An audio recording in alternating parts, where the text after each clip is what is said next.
Hey guys, Corey, Faymus Media, and as you can see, I finally have the URSA Mini.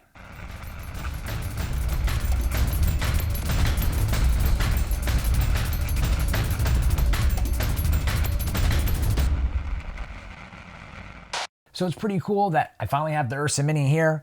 The 4.6K, I've been waiting on that for a year and a half, but it's finally here. I wanted to get it set up with all the possible accessories so you can see exactly what it looks like when it's fully kitted out, but it's up to you on how you want to set yours up.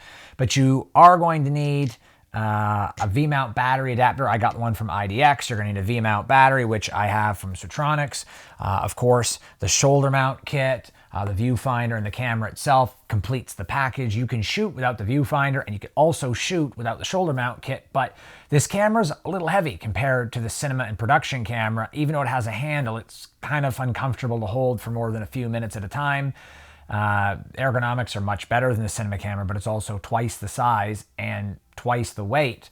So when you think about it, without a shoulder mount kit, you're back to square one like you would be with the cinema camera. You have a handle to grab, but bigger and heavier, so it kind of balances out. You're going to need a shoulder kit if you really want it to be comfortable, and if you have the shoulder kit, it's going to be much more comfortable with the viewfinder. So in reality, this is the way that this camera is best for shooting for run and gun. You take the viewfinder away, you can still get away with the shoulder mount and the camera, but it's going to be a little difficult with the screen. You have to set the balance all the way to the back, which I'll get into later on in this video. So you're not going to need the shoulder mount or the viewfinder if you're on a tripod. But let's go ahead and get this set up. I'm going to show you guys how to set this camera up, and then we'll get talking about the specs. First, we're going to go ahead and grab the URSA Mini, pull it out of the box, and we're going to set it up with the shoulder mount kit. I'm going to show you guys how to do that. It comes pretty much set up in the box just the way you're going to want it. It's already got the handle attached.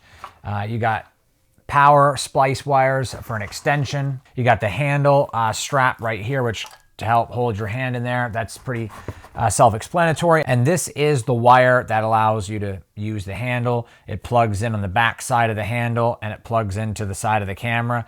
So you're able to use the buttons, like I said, on the top. When you use the shoulder mount kit, it comes with an extended wire. So we'll get to that, and I'll show you that as well. It also comes with DaVinci Resolve, which is great color correction software. In fact, it's the best. There's nothing better for straight color correction than DaVinci Resolve, which is right here. So you're going to want power for your camera. So we're going to go ahead and get this V-mount battery plate. It's from IDX. I got it from B&H. I'll make sure to put all the links down there in the information box. And you're going to want to mount this to the back. But before you can do that, you're going to have a couple of screwdrivers, especially a small electronics type screwdriver for very small screws. And you're going to have to take out these 4 Phillips screws on the back, which protect the power input to the camera. Do not undo these Torx bolts right here. That's part of the frame of the camera. Just in case you guys thought that was something to do with the V-mount, it's not.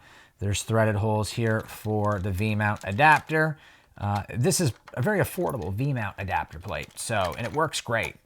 I'm going to go ahead and pull this off, put that aside. Do not lose the screws, as they're very, very small. And if you lose them, I don't even know if Black Magic would sell them. So I'm just going to put those over there for now. We're going to go ahead and plug the power connector on right here. Make sure it goes in with the locking piece on the left side. Clip it in. Then you're going to go ahead and line it up with the screws right here. Once you place it through like that, there's going to be 4 spots, actually 3 spots on the URSA Mini 4.6K that you're going to be able to put this in. There's the first one. It's going to be left and right on the top, and then the bottom left one will go in. There'll be no one for the bottom right. I don't know why they did that at all. I really don't. But there's really only 3 spots. So we're going to go ahead and get that. Do not over tighten too much. I mean, really don't over tighten at all, but make sure it's nice and snug. But if you go too tight, you could strip it. The screws are not very strong. They're not meant for a whole lot of torque. There we go. So that's nice and snug. Now we can power the camera with a V-mount battery.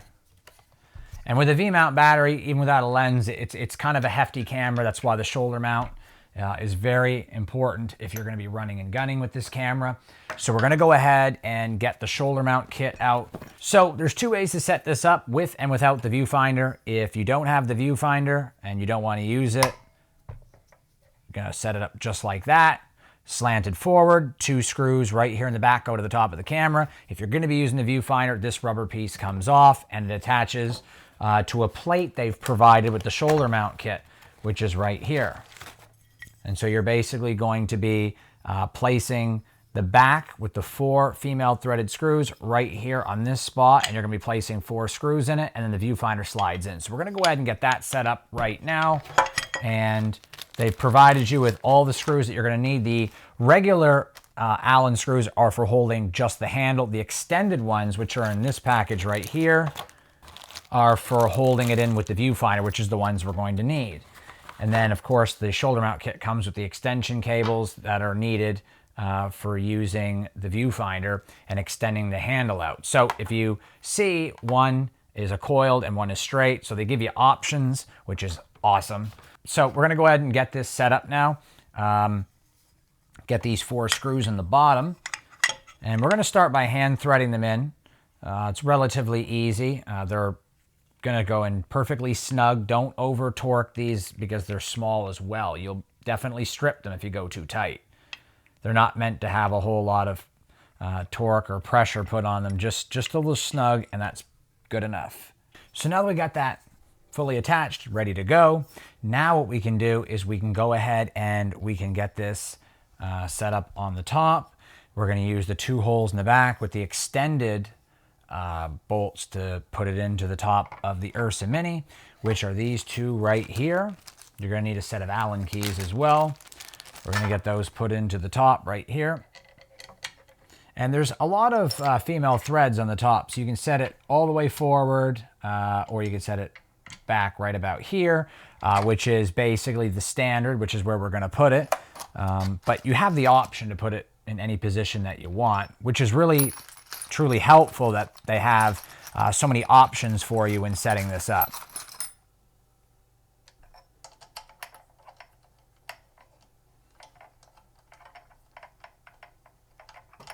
And you're just going to firmly lock them in place, making sure they're nice and snug.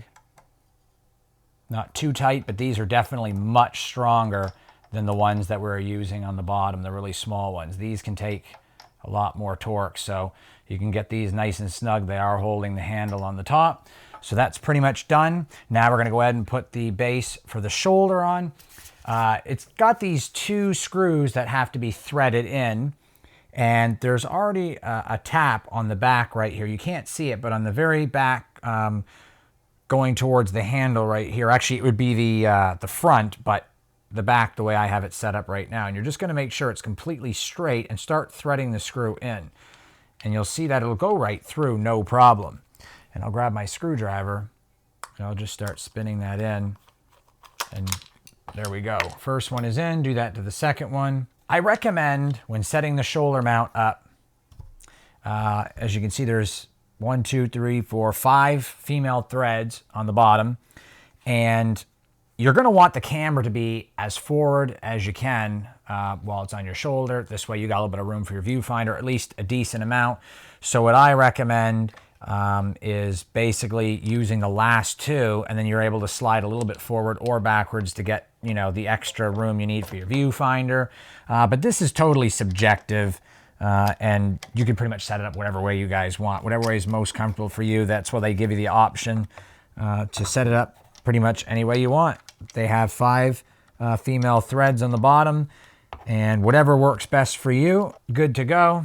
As you can see, it's fully set up. Because the shoulder mount is flat here and flat here with a crease for your shoulder, it still allows the camera to sit flat. It truly is a magnificent shoulder mount. Blackmagic Design have done a fantastic job. We're going to go ahead and pull this rubber off the handle and pull the tab over so that we can go ahead and turn counterclockwise to undo this handle. As you can see, it's coming loose very easily. And what I like about this, even over the C300 Mark II from Canon, is the teeth aren't plastic, they're aluminum, so they're much stronger. So now this is the input for the cable that actually connects to the back of the camera right here, which allows you to control the settings from the handle. Of course, you have the 2 extension wires right here for when you're using the extender. But if we go ahead, we're going to connect the handle extension right here to the side of the camera. It already comes with a locking knob installed onto the arm, and you're just going to lock it in place till it's tight. You're going to go ahead and take the handle and you're going to lock it in down here. And I'm just going to go ahead and set it up at a slight angle. I can always adjust it later.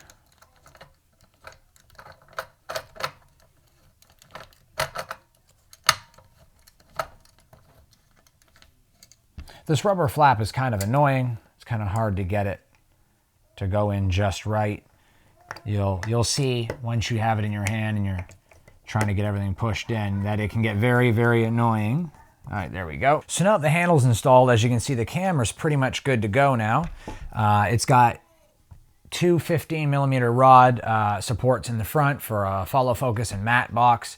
It's really, really great setup. Honestly, it's just a fantastic, fantastic camera.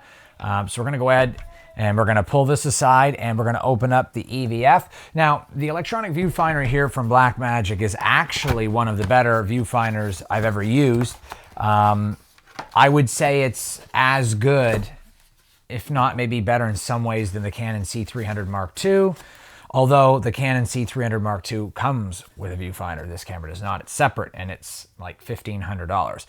You get a second locking knob for the top. Definitely keep one of them somewhere safe so you don't lose it, as it's important to lock the viewfinder in place. Now you're going to take the viewfinder and you're going to place it right here underneath the handle, and you're going to slide in. Now it's going to be a little tight at first because it's brand new, but it'll go right in.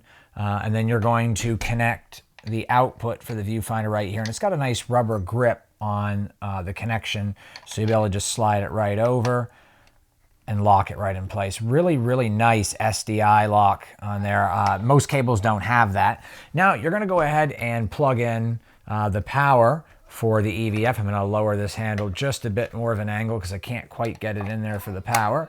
Now that it's shoved in and ready to go, you're going to see that you're not going to be able to put this camera down perfectly straight because this arm gets in the way. So you're going to have to leave it at an angle because that's about how you're going to be holding it anyway. You're going to be putting it on your shoulder just like this. So you can see that it fits really, really nice. And you're going to have to set it at a slight angle so your head can lean forward so it doesn't get in the way of the actual camera.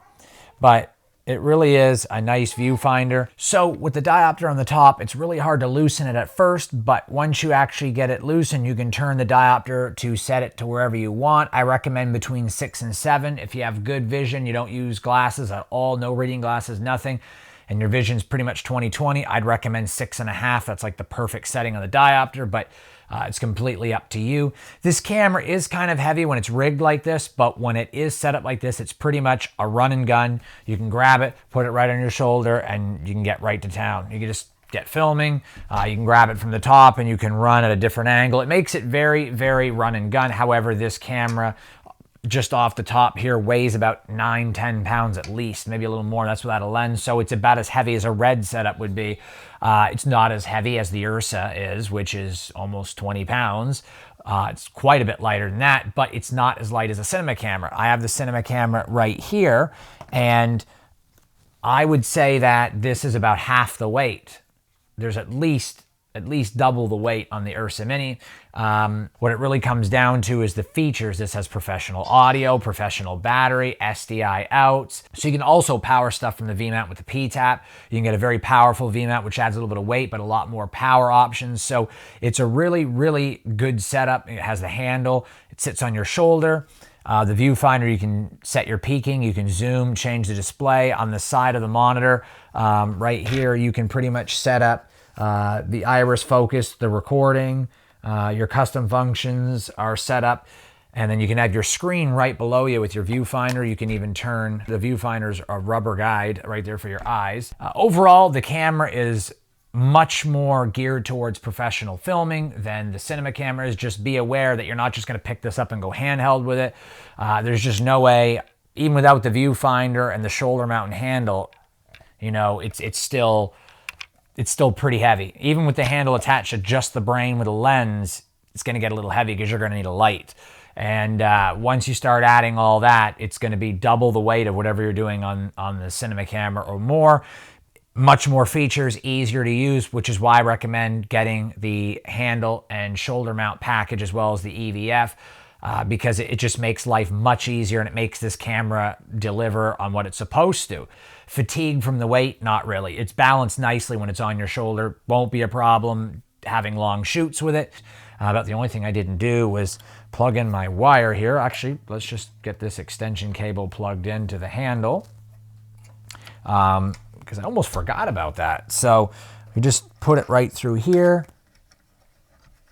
and use this to strap it against, so this way you're not going to pull the wire. It'll help protect it from getting jammed or ripped off. There we go. It's plugged into the handle, plugged into the back of the brain. Now you have full control. So we've got that. But hopefully you guys found this helpful, setting up this awesome EV shoulder mount and handle kit with the IDX battery V-mount adapter and Switchtronics V-mount. Getting this thing ready to shoot on Sunday. Hopefully I've been informative on how it compares to other cameras. I think in this price range, as long as the sensor performs nearly as good as I think it will, we're going to be in a very good spot for film. But we're going to find out on Sunday when we do the dynamic range test, compare it to the other cameras, walk the streets in New York, use its form factor. We're going to see if I get tired without using a tripod. We're going to do a sharpness test and a rolling shutter test and a low light test, and we're going to look for fixed pattern noise. We're going to apply some LUTs, and we're going to have a good time, and we're going to see exactly how well this camera can perform. I'm Corey with Faymus Media. Don't forget to subscribe to purchase any of this gear for the URSA Mini or any of the gear I review. Please use the information box below and use those links to support the channel and keep these reviews coming. Once again, I'm Corey with Faymus Media. Subscribe and happy shooting.